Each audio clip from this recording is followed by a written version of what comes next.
and a pleasant good evening to you and yours, and welcome to the Brevard Sports Network. And you know what? I always seem to do it, but you know what? Because I took the time tonight to prepare it, I'm going to play it.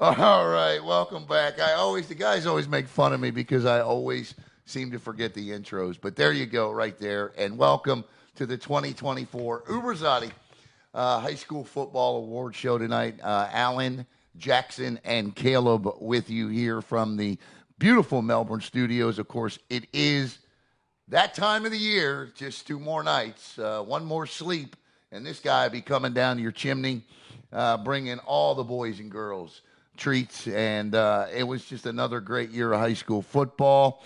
And let me bring in Jackson, my man Jackson Robb. And Jackson, tonight we're going to we'll probably piss some people off tonight, which is always done. But I will tell you this: was a pretty labor intensive thing we did here. I mean, I don't think it's going to come as any surprise that two teams are pretty much dominating our awards, players from those teams. But we included everybody in the process. I even got some opinions from outside of our circle. This is always, I don't care whether it's football, volleyball, whatever it is, it's always a painful task. One I enjoy. I don't enjoy it afterwards, but a painful task. Yeah, I mean, I think this year of the past few, this has been one of the tougher ones. I mean, some awards are, they'll be self-explanatory, but others, there's a lot of back and forth. There's a lot of different things to take into account, like it is when we rank teams, like it is when we make any predictions. It's just there's a lot of teams in this county, a lot of good players. Some go under the radar, but you got to consider them all. And at the end of the day, we all have one winner for each award this time, and we'll see who those are very soon. Always before this show, we always give out 2 awards. Those are the Coordinator, Assistant Coaches of the Year, Coach of the Year. Happen to be 2 guys this year, and the Head Coach of the Year. We'll get to that in a minute. But I want to start with the group's final, Brevard Sports Network's final Super 7 of the year. And our final Super 7 looks like that. Cocoa 1, O'Galley 2, Titusville 3, Merritt Island 4, Heritage 5, MCC 6, and Rockledge 7. And as we suspected would happen throughout the course of the year, and it's always so much fun when people get angry at us, and I love the debates back and forth, and I wouldn't even really call it anger. But this was settled on the field, except between 1 and 2, and that's not going to happen.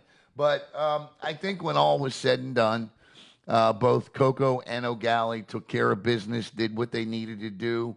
Cocoa wins their 7th state championship, 3rd in a row. O'Galley plays a very, very tough Miami team and Northwestern team. And I don't know if Cocoa could have beat Miami Northwestern this year. We saw them play a similar team in Miami. Norland didn't have much luck. So I don't know what would have happened there. But I am comfortable. Cocoa hasn't lost to a Brevard County team. Their senior class now hasn't lost to a Brevard County team. That includes O'Galley in there. They've played O'Galley. But the bottom line is I'm comfortable with the way this thing worked it out. MCC Heritage thing worked itself out in the final week of the season.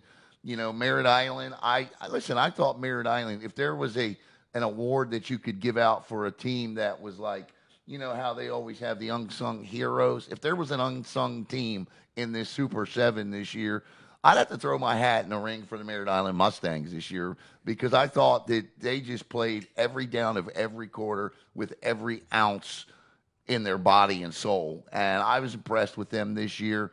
So, yeah, I mean, that's our Super 7. It is what it is. Yeah, I think another thing, too, just looking at us, but I think going from our last poll before the playoffs to now, I don't think any positions changed. I think the playoffs kind of sorted themselves out how we expected. Some teams going a little earlier than we thought, some teams going later than we thought. But at the end of the day, I think it all shakes out, all comes out in the wash. A lot of head-to-head helps in that sense, but you know, the team at number 1 wins the state championship. The team at number 2 goes to the Final Four. The team at number 3 is knocked out by number 2, 4 knocked out by 3, and it all shakes out. So, yeah, I mean, we'll still get. I'm proud of us because those are the teams. I think there was one team. I'm pretty sure those are the teams we had in there all year. Yeah, they got mixed around a little, but the top 3 never changed.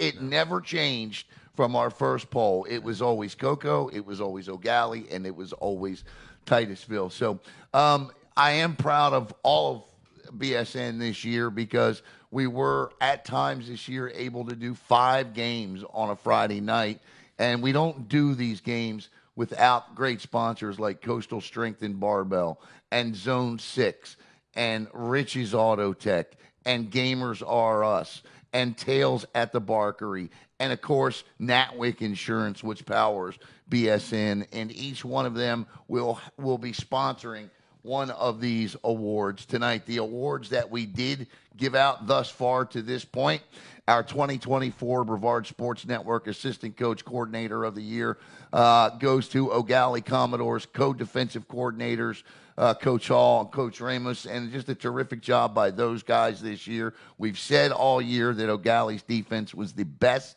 in Brevard County. I sit here tonight and still will scream that claim from the mountaintops. Those guys did a heck of a job. They had guys in the right places, and they made plays. And you know what? Yeah, well-deserved. Yeah, I think that O'Galley defense was very strong for anyone that got the chance to see it online or in person. But, yeah, I mean, that's credit to those defensive coordinators. They put together a heck of a unit, nice scheme, and used their players perfectly. And they did. That definitely propelled them to a lot of wins this year that in other cases they might not have escaped from. A lot of those close games they had throughout the season, not as much in the playoffs, but that defense came up big in a lot of ways and kept them in games or won them games outright. You know, I tell you what, the Coaches Hall and Ramos get the we've been doing this since 2019. Now, not all of these awards, most of these awards, 3 of these awards we've been doing since 2019. The rest really began in earnest in 2020. And I'll tell you what, no award we've ever given out has had 62 shares. So the 2 very popular guys, and I'm talking about from a Facebook standpoint. And you know, this was a unit this year that had 13 interceptions. I mean, you know, I think I'm looking for the stat. In all, O'Galley allowed 7 points or less in 9 of 14 games. They pitched 5 total shutouts this year. It was just an impressive season for the O'Galley Commodores as a whole. But specifically, that defense to me is what really, really stood out. And our Coach of the Year, he is the first coach to win it back-to-back, the Gerald Odom Coach of the Year. And let me go back to the coordinator award. If you know a coach that a great all-time coordinator who maybe never became a head coach in Brevard County, you know, I would say Pat Lusk, right? I mean, you know, you could throw Coach Lusk in there, but I'd be curious. I would like to name this award after one of the Brevard County greats. I truly would. So if anybody knows anyone that we should name this after, send me a message. Let me know. Send me a text. Coach Schneider is our first back-to-back recipient of this award. Our first one was given out to Chris Sands when I was over at, I say our, but when I was with Tracy at 321. We gave out these awards, so that's why I clued them in, clock them in here at BSN, because I gave those awards. That Chris Sands won it in 2019, Derek Smith in 2020, Hurley Brown 2021, John Holmes in 2022, and Ryan Schneider in each of the last 2 seasons. And they say the most difficult thing to do in sports is to win a state championship or any championship. Then they say it's even more difficult to win 2. it's really difficult to win 3 in a row. And that's just a job well done. And, of course, we had runners-up this year. The runners-up were Jake Owens of Space Coast and Chris Sands of Eau Gallie. So those were the runners-up. We debated Owens, Sands, and Schneider. In the end, Coach Schneider won this award. He didn't win it unanimously, but he did win it. And so congratulations to Coach Schneider.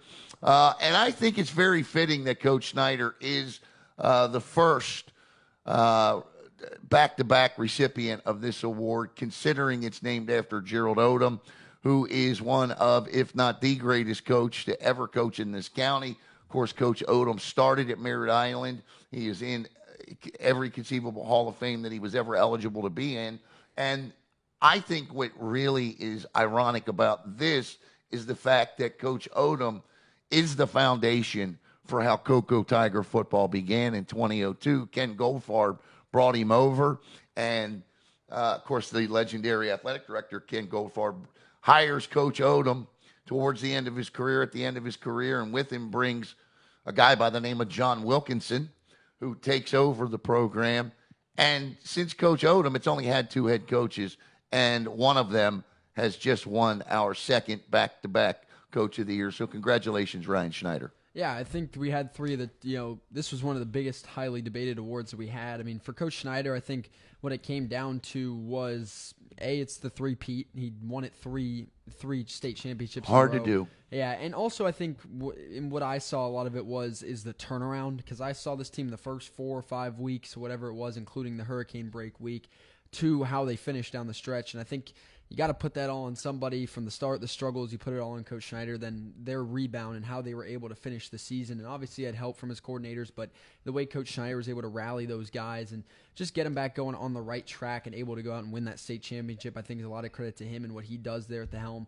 I think, what Coach Jake Owens did was incredible this year, going out and winning state championship in year 1 at Space Coast. That can't be understated. For Coach Sands, that's the best season in Eau Gallie history. So I think on all 3 fronts, you have almost an equal argument to give those coaches at the end of the day.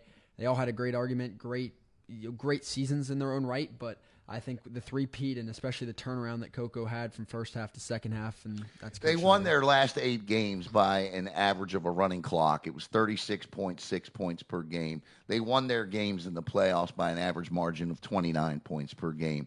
Their offense this year averaged 40 points, 43 points a game. Yeah, I mean, it was again, and the schedule. I mean, you look at the schedule, the strength of schedule this year. I believe it's in the story, but I'm pretty sure. Let me see if I can find it here real quick. Yeah, I mean, it was like something in the neighborhood of 670. Last year, it was over 700. But I mean, when you're talking about a 670 strength of schedule, that's tough, man. That is absolutely tough. So there you have it. And so those are our Coach of the Year honors tonight. We will begin tonight. Let me get down here and make sure that I have each award correct and whom will be sponsoring each award. I want to state we are going to start off tonight with the Randy Halleck Special Teams Player of the Year, and that's sponsored by Tails at the Barkery. And I couldn't be more grateful for Pam and Tails at the Barkery. They really stepped up. And I don't know what their hours are tomorrow, but they opened in 2016 in historic Cocoa Village, and for more than 6 years, Tails has been a favorite destination for pets and pet parents, and they invite you and your 4-legged friends to visit. Tails at the Barkery has a variety of fresh treats made on-site, soft treats, and hypoallergenic treats are also available, and they take custom orders. And they also have unique cat and dog wear. You can visit online at www.tailsatthebarkery.com. And you can also call 321-305-4584. So this award is brought to you by Tails at the Barkery. And our previous winners last year, it was the Trouts, Gunner and Marcus Trout. And, of course, Gunner at FAU and Marcus very, very much in the conversation for the Special Teams Player of the Year this year. Jackson Fain, whose plaque is sitting right there on that shelf from 20. We don't give out plaques anymore, by the way. From 2022, Jackson got the last plaque. And then our 2020 and 2021 players of the year was Brady DENABURG from Merritt Island.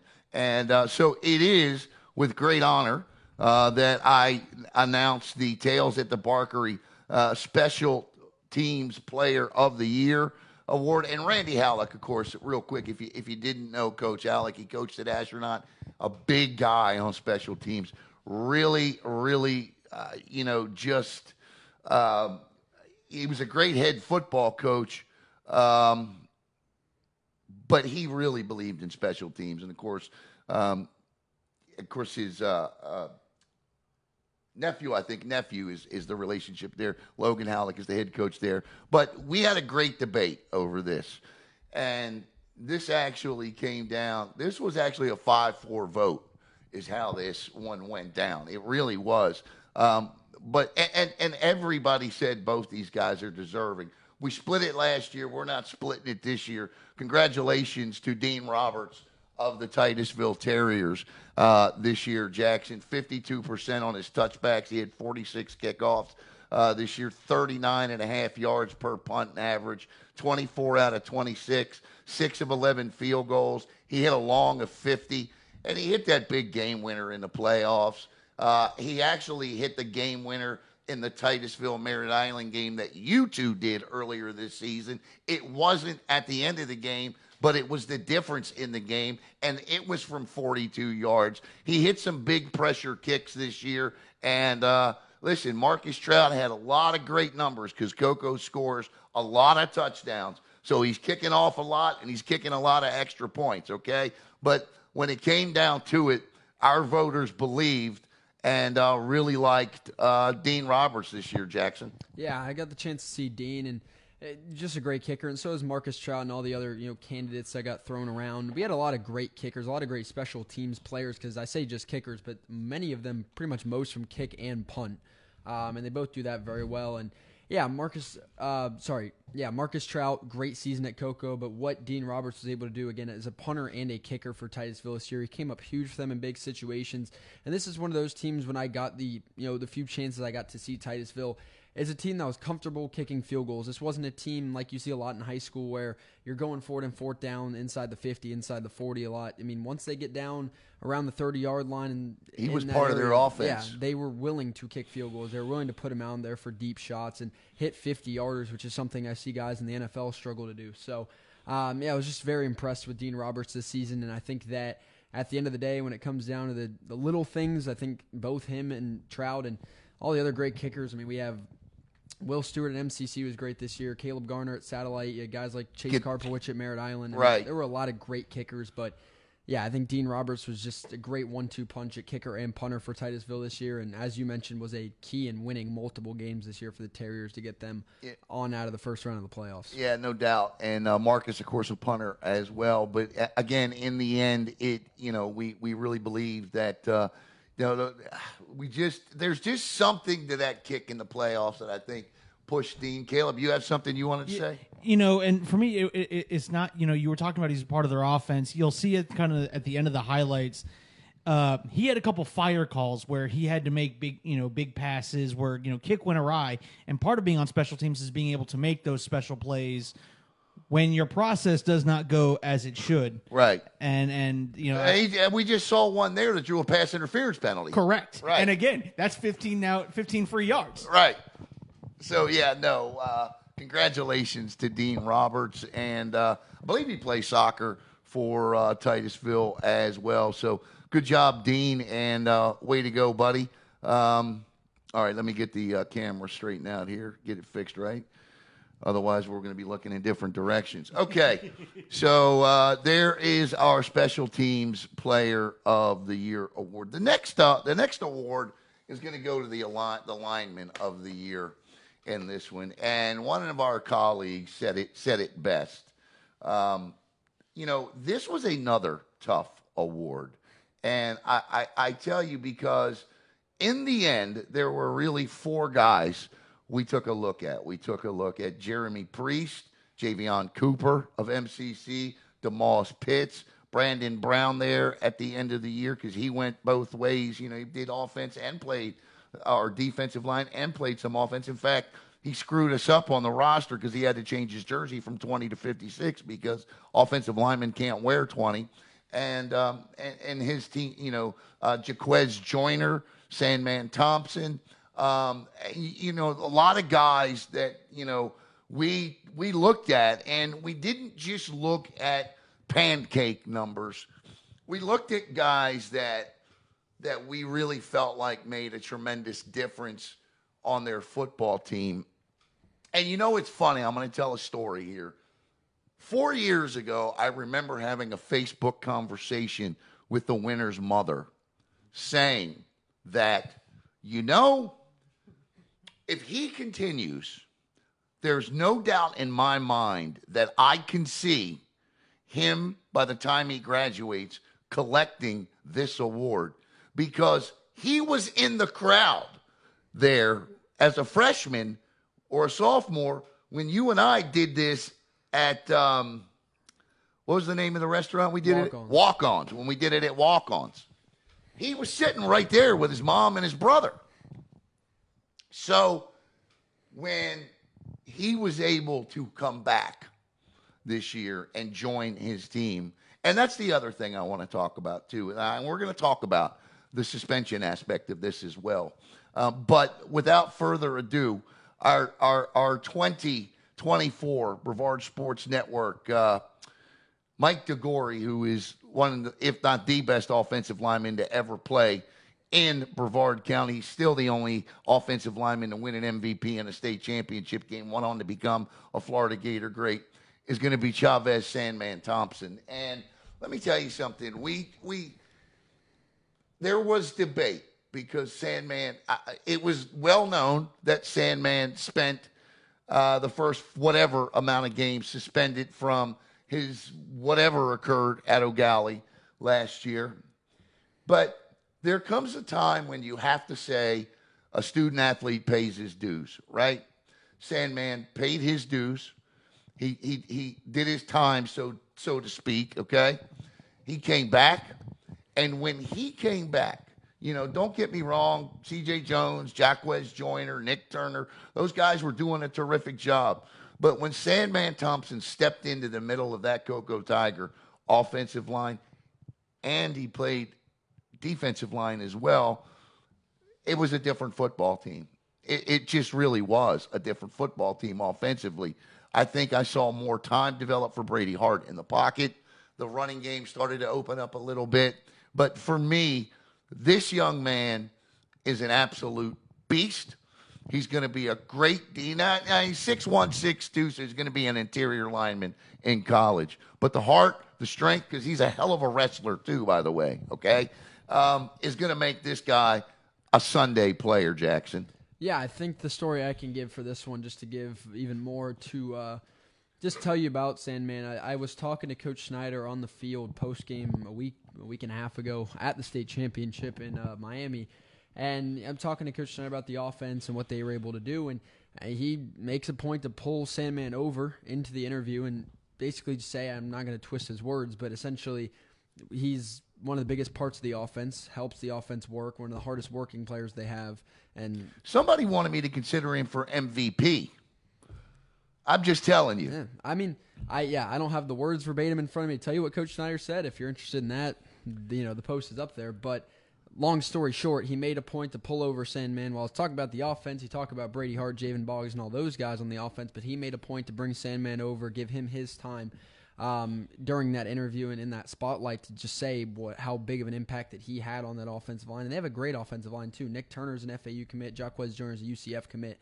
And two great offensive linemen, by the way. Yeah, and Sandman, I think he's listed as a 3-star right now, so he'll be playing at the next level as well. But I thought that was impactful to me to have Coach Snyder come over and make that point, and that's a big thing to say. I'm talking about the offense, and he makes a point to point out Sandman and what he was able to do and how he was an anchor of that offense. I will tell you this too. I saw a huge maturity growth in Sandman at the state championship, at the end of the game.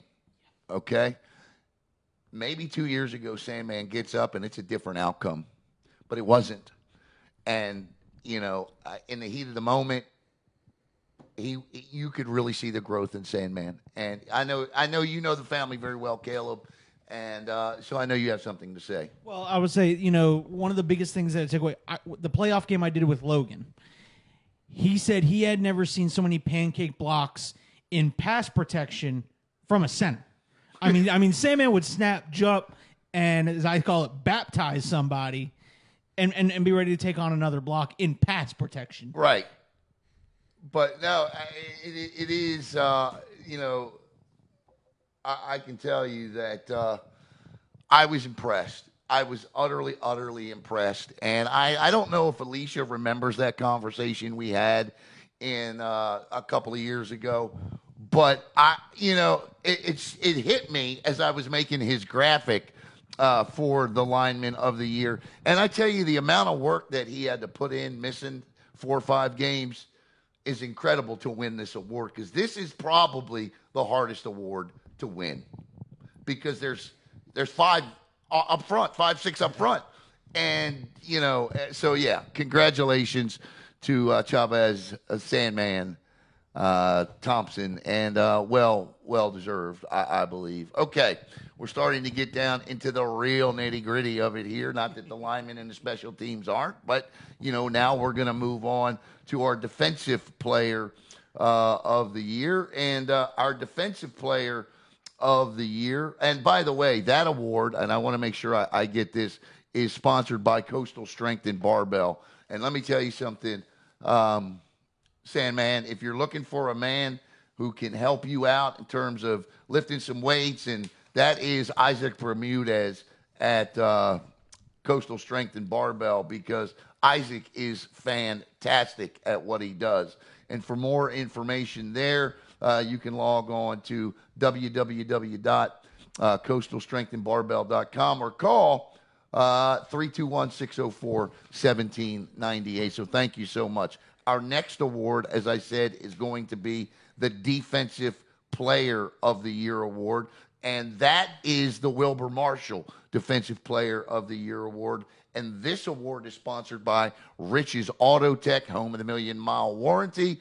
I mean, if you need to take your car anywhere, Rich's Auto Tech is where. And I'm not saying I think I still owe Rich money, as a matter of fact. But I'm telling you right now, Rich's Auto Tech, the staff is great. The mechanics are top notch. I absolutely love Rich's Auto Tech. I want to say, I know I've made multiple comments on multiple broadcasts.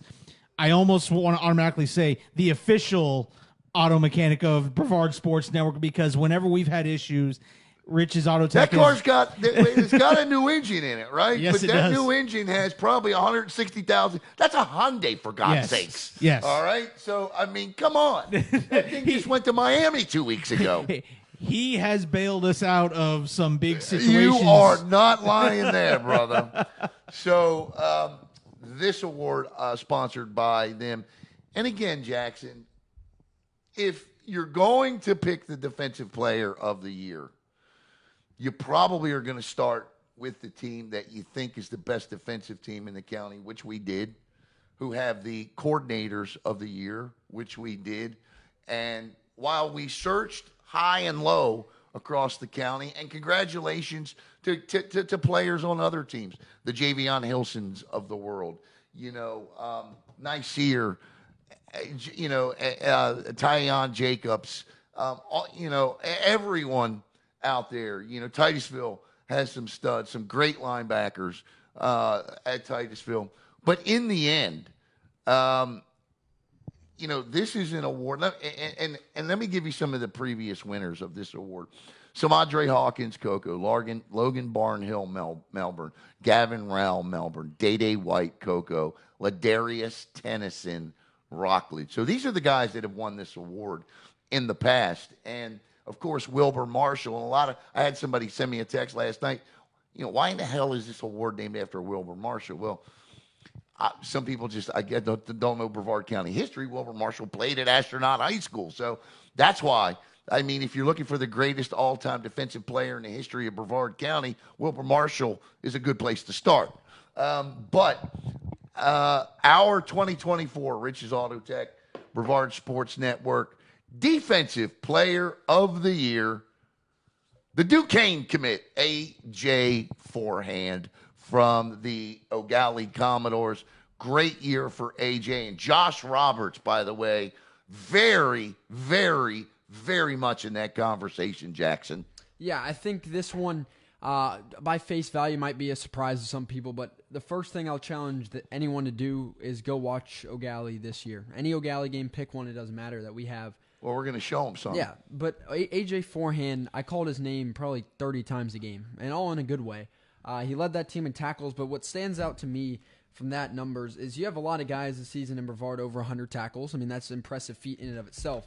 He had 103 tackles. 75 of those were just solo tackles, and 24 of those were in the backfield for a loss. So I think AJ Forehand disrupted the ball. He had pass deflections. He was in the back. He lived in the backfield. He had a touchdown. I mean, AJ Forehand was a utility, Swiss Army knife of that defense. He was all over the field. He played coverage. He got after the quarterback. He made those open field tackles, 75 of them all by himself. So I think when you look at it, I think Josh Roberts had a fantastic season as well. Javion Hilson, that second half surge, he was fantastic. There were a lot of great defensive players, but the guy that I think did the most for his defense and just in this county on the best defense is AJ Forehand. And I would not be surprised if he's lighting it up at Duquesne next year and could even go on to Sunday. I mean, I think that talent will be recognized. I think it's there, and I think it was one heck of a breakout season this year. He was so freaking fast off the football, man.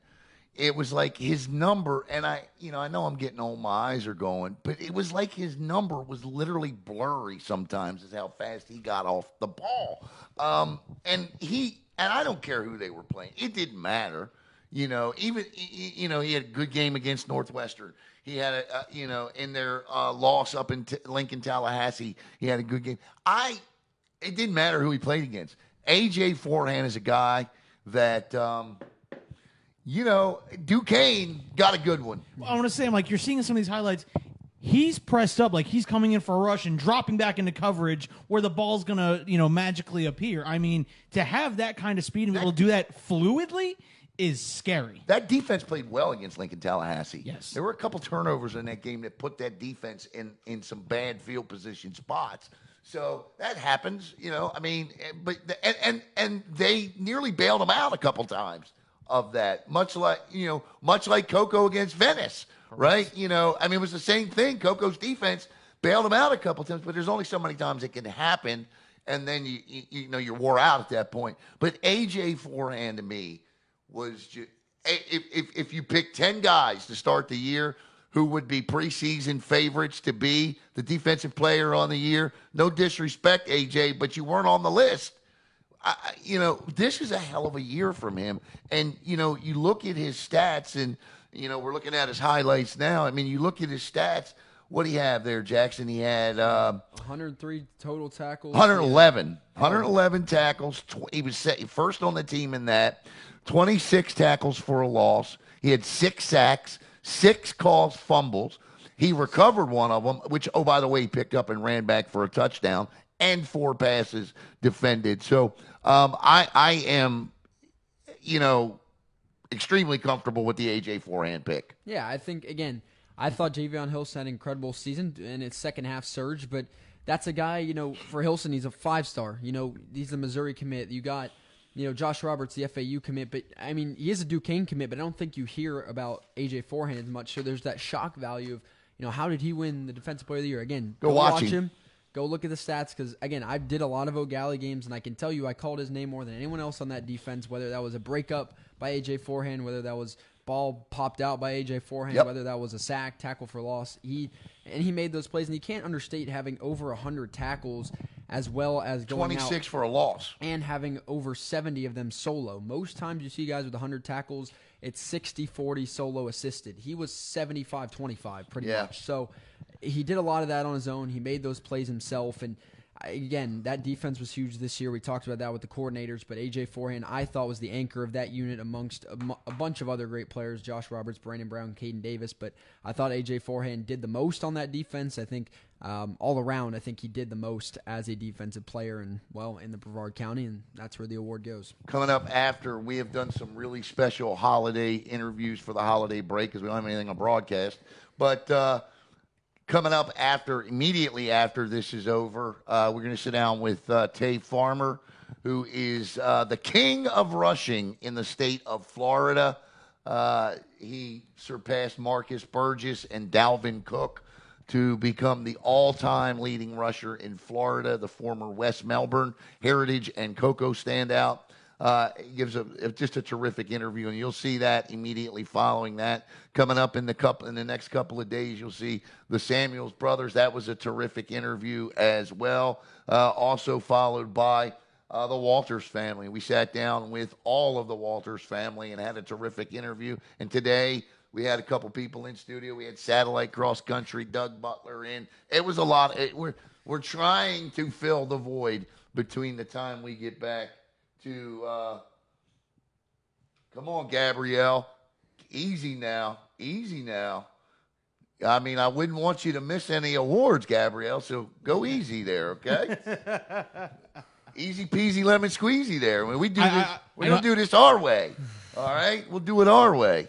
How about that? You don't like it? Jump off. All right. So, just to recap, let's do this. Dean Roberts wins the Special Teams Player of the Year. Congratulations to Dean. Sandman Thompson. Congratulations to Sandman Thompson. He is our Offensive Lineman of the Year. And, of course, we just announced A.J. Forehand as the overall Defensive Player of the Year. So, now, we get to the Offensive Player of the Year. And I think these next three awards, you really could just, I mean, these were the easiest of the three, to be honest with you. Obviously, you know, we considered players like Brogan McNabb for Offensive Player of the Year. There was a lot of guys out there that had terrific offensive seasons, but come on, man. I mean, you're talking about JAYVAN, BOGGS, and Brady Hart, right? I mean, we have an overall player and we have an Offensive Player of the Year. So we gave the Offensive Player of the Year, and he is the second repeat winner of this award. DAVIN Widener was our first. And our Offensive Player of the Year is sponsored by Zone 6, 7v7 Athletic Training. And Brady won this award. Brady Hart won this award last year. Blake BODA in 22. DAVIN Widener in 21 as a Cocoa Tiger. DAVIN Widener in 2020 as a Tiger, but a Holy Trinity Tiger. And Tony Wright, the Melbourne running back, won it in 2019. Okay? So our 2024 Zone 6 Reaper 7v7 Offensive Player of the Year, Brady Hart. And I don't think there was any doubt about this. When you throw the football for 4,360 yards and 40 touchdowns, you're the Offensive Player of the Year.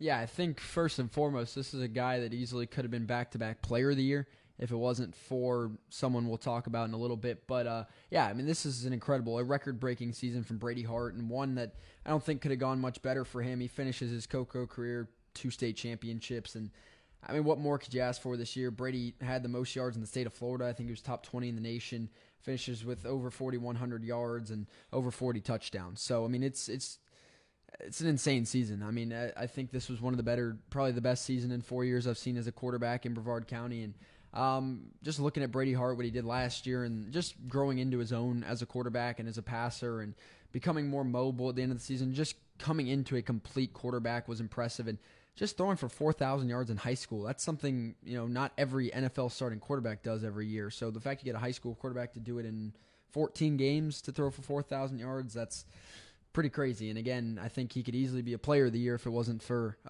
who will be our Player of the Year coming up. But yeah, Offensive Player of the Year for Brady Hart, and no doubt he's going to do great things over at A&M. Yeah, listen, and to talk to this guy off the field is, you know, he's a great guy all the way around. Reclassified. I can't wait to see what he does at the next level. I don't think there's any doubt in my mind, as long as he fills out, moves around the pocket. I mean, and look, the difference in what this guy did, Brady Hart did, at the beginning of the year, towards the end of the year, the way he moved around the pocket, you could see a growth. You didn't think you could see any more growth in a high school quarterback than what we saw, but you saw that in Brady Hart. So what's going to be interesting now is who's going to be the quarterback. You know, Silverzon's up next, right? So we'll see. And, you know, again, if you look at the previous winners of this award, Coco, right? I mean, 3 years in a row. And, you know, I think it's interesting, too, because we talk about Ryan Schneider and the quarterbacks that he's had, DJ Arroyo, Davin Widener, Blake Boda, and Brady Hart, right? Well, 243 touchdown passes and nearly 25,000 passing yards between those four quarterbacks in 7 years at Coco. And the school records, I mean, Brady Hart leaves as the single-season all-time record holder. DJ Arroyo is the career passing holder. Hart has the touchdowns, I think, at 82. So, you know, just absolutely incredible what they do at the quarterback position at Coco. And you have to develop these young men. And we saw development in Brady Hart this year. So congratulations, Brady Hart, a back-to-back winner. He wins it last year. He wins it this year. And so, yeah, no doubt. And this award is named after the late, great James McGriff from Palm Bay, who was an absolute stud of an all-around athlete, could do everything on the football field, tragically passed away and drowned. And, I just, man, I would have loved to have seen, as everybody would have in Brevard County, seen him go on. He had a scholarship to Florida. He was going to go play for Steve Spurrier. But I think this award is absolutely fittingly named after James McGriff. Our next award, which is the Most Valuable Player Award. Now, we do our Most Valuable Player a little bit differently. Like, Most Valuable Player is the best overall player in the county, although this guy could be. We feel like this guy is the most valuable, a real most valuable player. In other words, if you took him off the team he was on, and unfortunately we had an opportunity to kind of see that at the end of the year a little bit, we just don't think the team would be the same, and I think the team would agree with that. You know, some of our previous winners last year, we had Nate Lopez. In 2022, we had Jamarion Stevens. In 2021, we had Brady Denenberg. In 2020, Cade Ross from O'Galley. And this award is sponsored by Gamers R Us and Seth Gibson. And if you want to know how you were able to watch a lot of these playoff games that the FHSAA charges a tremendous amount of money from, that logo on your screen right there is a tremendous reason why you were able to do that, especially Coco, and that includes the audio cast all the way until the end.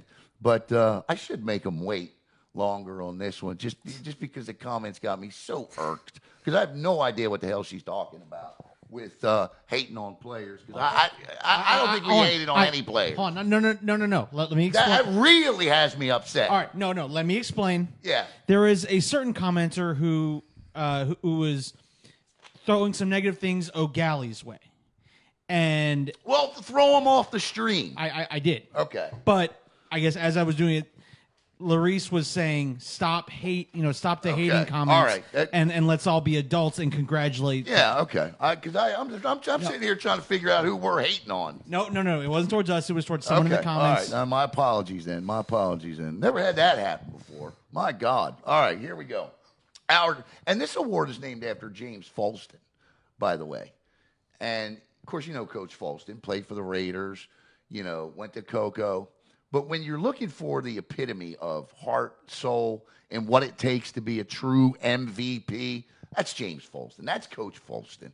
I mean, Coach Folston and I, we talk, but we don't talk a lot. But when we do talk, right, I'm here to tell you, I get knowledge every time we talk, okay?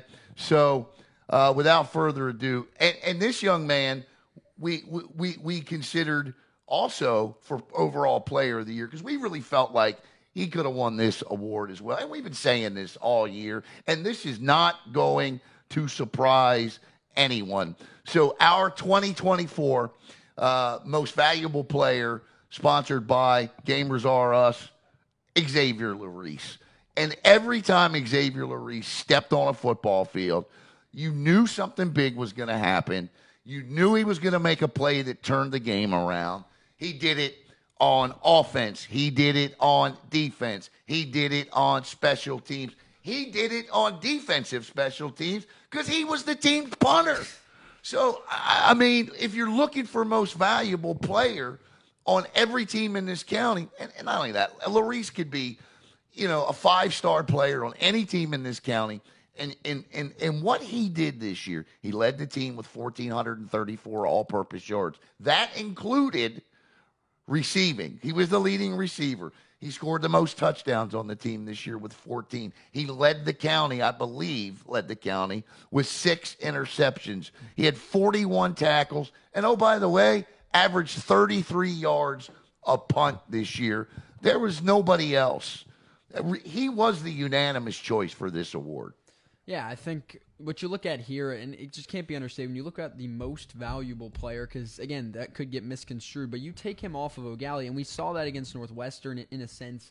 And I remember talking to people about that game leading up, and a lot of that, how's O'Gallie going to do? What do you think about that game? And a lot of it was, well, we'll see the health of Xavier Larice. So what I mean by that, he was a top 5 receiver in the county, bar anybody. He was the number 1 receiver on O'Gallie stat-wise. He was the number 1, defensive back when it came to turnovers. He had 6 interceptions, as well as being the punter and kick returner. He played all 3 facets of the game and started at each level. And unlike Mr. Colorado Travis Hunter, he was a top 5 receiver, and he was a top 5 player at both positions, top 1 at defensive back. So I think at the end of the day, what you get with Xavier Larice is, again, you trot him out there, oh, it's a 3-and-out. Xavier Larice is punting. Oh, the other team gets forced a 3-and-out. Well, he's arguably the most dangerous returner in the county, too, which would, get I think there were overlooked. 2 players that didn't come off the field this year, Xavier Larice and Demetrius Samuels, J.R. Samuels. Yeah. So, but again, yeah, you look at that, and again, the return ability, too. Guys weren't kicking to Xavier Larice, and he was a guy that you could barely guard, and the jet sweeps they ran. He was involved in pretty much every play, no matter how it was, whether it was a punt, a kickoff, a run play, a pass play, a defensive play. You didn't want to throw it at Xavier Larice. You didn't want to kick it to Xavier Larice. You didn't want to guard Xavier Larice. That's the MVP. Yeah, and there's no doubt. And listen, as good as O'Gallie was this year at 12-2, what we saw is, and I think every coach and player on that team would agree, when he popped that hammy, they were a different team. And that second half against Bishop Moore, that was a different team. It was a tighter ball game. They went after the secondary a little bit, and the secondary did a great job. I mean, they did a great job, okay? But when that hammy went, so did it. You just kind of felt like you needed a healthy First of all, if you're going to beat Miami Northwestern, you need everybody healthy, right? So they didn't have that. And the fact that he gave it a go shows you just what kind of heart he has. I can't wait. Now, I did see him with LSU gloves. Any guess as to where? I mean, he's only got 640 offers. I mean, is there any guess where you think he's going to go? I have no idea. I know he visited FSU, but I know Alabama. Oh, yeah. I mean, who knows? I think he's an SEC guy to me, man. I don't even know if he knows right now. I mean, yeah, he could still be deciding. There could still be more offers down the way. Who knows? From who? That's a good point. From the Steelers, the Patriots. I mean, who the hell else has got an offer? Hey! Look, you might have a Bill Belichick offer coming to him. Yeah, right. There you go. There you go. Right. Who wouldn't want to go play for Bill Belichick? Congratulations to Xavier Larice. He is absolutely the James Folston MVP. And then now we come up on the Al Wernicke Player of the Year award. And listen, I mean, there's no drama in this. Okay? I mean, there isn't. And so, Al Wernicke was a terrific coach for the Terriers, led them to back-to-back state championships. There just isn't any drama in this. This guy is the reigning Mr. Florida. If he doesn't win this award this year, Jackson, then they don't want a second-year back-to-back winner. Because if any player in the history of this state, since they've been given this award out, is deserving to win it in back-to-back years, it's JAYVAN BOGGS. JAYVAN BOGGS is our Al Wernicke Player of the Year for the 2nd straight year, and I don't think anybody on the planet that knows anything about high school football has an issue with this. 2,133 yards. The important part about those 2,133 yards, and here's what I don't know, and here's the stat they don't keep, yards after the catch. Because this wasn't 60 yards and a bomb every time.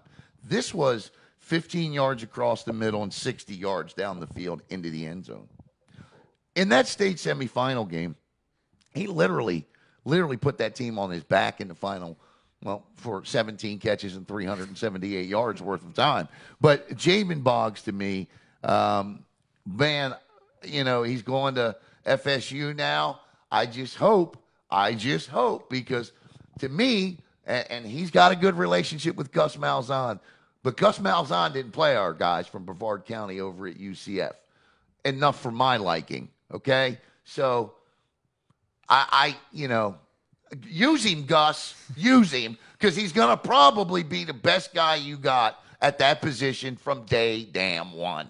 Yeah, I think it says a lot looking at JAYVAN BOGGS. And, yeah, he's a player of the year. I mean, if he's not the player of the year in the entire state of Florida, the Southeast U.S., maybe the entire nation, he was the best receiver in the nation. I'll stand on that. But, yeah, over 2,100 yards, 21 touchdowns. I mean, I think these last 2 years are two of the best seasons I've seen by any player. I think this was probably the best season I've seen by a high school player in these 4 years I've been watching high school football. And it's just if you let him catch the ball, good luck tackling him. You had to break that ball up or it was a touchdown. I mean, you weren't going to get him down in the open field, and if so, it's after he ran 50 yards. So, yeah, JAYVAN BOGGS was incredible out at wideout for this season for Cocoa. And, yeah, I think anywhere in the state, anywhere he's your wide receiver one. He doesn't drop a ball. If it hits his hands, one hand, two, zero hands, he'll still come down with the football somehow.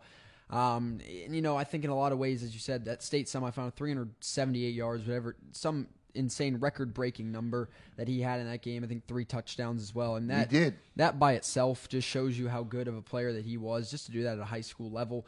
And how many we've listed the corners and the safeties he's faced that have gone on to play. 4 and 5 stars. Yeah, Charles Lester, 2 from Michigan at St. Thomas. I mean, he's beat them all. And I feel like he's played his best games against those. He goes up and puts up the highest numbers against the best talent. He tore up that young man from Kansas at Cardinal Mooney. I don't know if he's had his scholarship pulled, but my goodness gracious, 3.7. I don't know if coaches can do that, but Boggs beat him like a rented mule all day long, man. I mean, it was, I was like, my God, JAYVAN. You look at that game and you've seen it a couple times on his highlight. The catch from Venice, corner of the end zone, that amazing again. To most receivers, that's either an incomplete pass or that turns into an interception. It touched Boggs' hands, and somehow able to get both those feet in bounds for the touchdown was unbelievable. Listen, we don't we don't apologize for who we pick because we know the process we go through to pick them. Every one of these student athletes are deserving of this award, okay? No doubt about it. And, look, and the coaches too. And just to recap real quick, Coach Hall, Coach Ramos, the defensive coordinators from O'Galley, great year. Great year. And record setters now on BSN for the most shares of a post. And we'll get all these posts up with stories over the next day and a half. So you can look for these all up by tomorrow night. Each one of these student athletes will have their own post with the graphic you've seen on the screen on Facebook. So you'll be able to see that. Congratulations to Ryan Schneider. He is our Gerald Odom Coach of the Year. Congratulations to Dean Roberts from the Titusville Terriers. He is our Randy Halleck Player of the Year. Congratulations to Chavez Sandman Thompson. He is our Mike DeGore Offensive Lineman of the Year. Congratulations to A.J. Forehand. He is the Wilbur Marshall Defensive Player of the Year. Congratulations to Xavier Larice. He is the 2024 Most Valuable Player, and that was just on top. Congratulations to Brady Hart. He is the James McGriff Offensive Player of the Year, and the MVP is the James Folston Award. Congratulations to JAYVAN BOGGS. He is our Al Wernicke Overall Player of the Year. And again, we would really like to thank all of you, all of our sponsors, and of course, Coastal, Zone 6, Rich's Auto Tech, Gamers R Us, and Tails at the Barkery. Final thoughts, Jackson?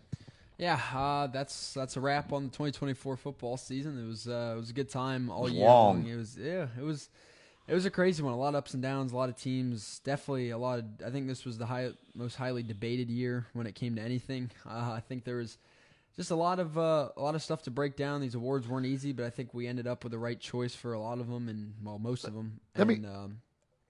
I'm gonna end with a lot of vitriol too. A lot of hate, unnecessary, just unnecessary. I mean, it's stupid. You know, we've got enough issues going on right now as a community that a lot of people are dealing with. You know, and these student athletes get out there and these coaches get out there, and they give it their all. All these kids do. You know, and yes, things aren't always wine and roses as we see with, you know, the Rockledge situation right now. And we're not going to deal in that until we can deal in facts. Okay, and I haven't seen any facts released. We do know there's a coaching vacancy there. Coach Chisholm was fired. He's done. We know that, okay? We'll report on the new hire. And as we did with the Vieira hazing story, when we get the facts, when we know the facts, we'll report them. Okay, that's how we do business here. There is a coaching vacancy at Satellite. I do not know if there will be other coaching vacancies. But what I do know is the one thing that drives me nuts is the vitriol, the hate. It's unnecessary.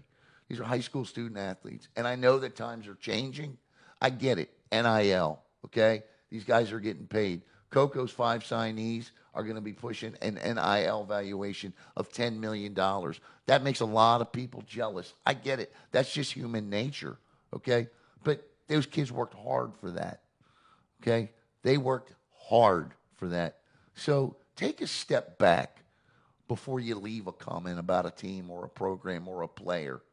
Take a step back before you leave a comment about somebody else making a comment on a page. And I'm not, you know, and I apologize to Gabrielle because I thought she was talking to me, you know, but I'm just talking in general.